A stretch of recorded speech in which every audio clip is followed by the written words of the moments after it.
Primetime news this evening. Out of room. Stakeholders search for answers as cemeteries reach capacity. Fierce defense of Negrils beaches following claims of contamination.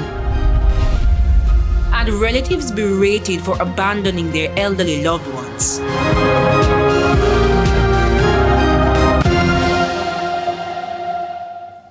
Good evening and welcome to Primetime News. Welcome also to our viewers on TVJ International in the Cayman Islands and online at onespotmedia.com. I'm Dwayne Anderson.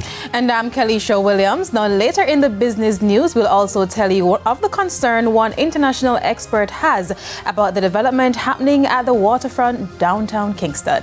But Reynardo is also here with a preview of what's to come in sports. Reynardo?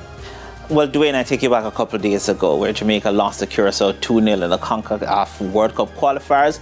Guess what? It means now we have a crucial game against Bermuda at home on Tuesday. We'll tell you all about that. And Jamaican John Campbell scored his maiden Test century as West Indies forced India to bat again. We have those and much more in Primetime Sports.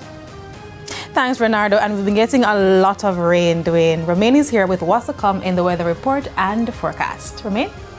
Thanks, Kalisha. Now, over the next few days, we still have shower and thunderstorm activity forecast for the island, especially across sections of central and western parishes.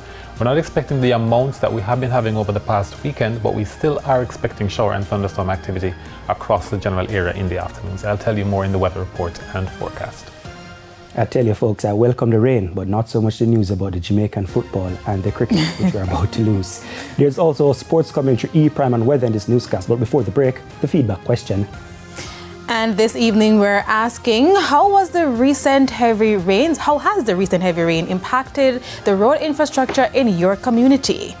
Share comments online at facebook.com/televisionjamaica and post on X at TVJ News Center. Please stay with us. Primetime News returns right after this break.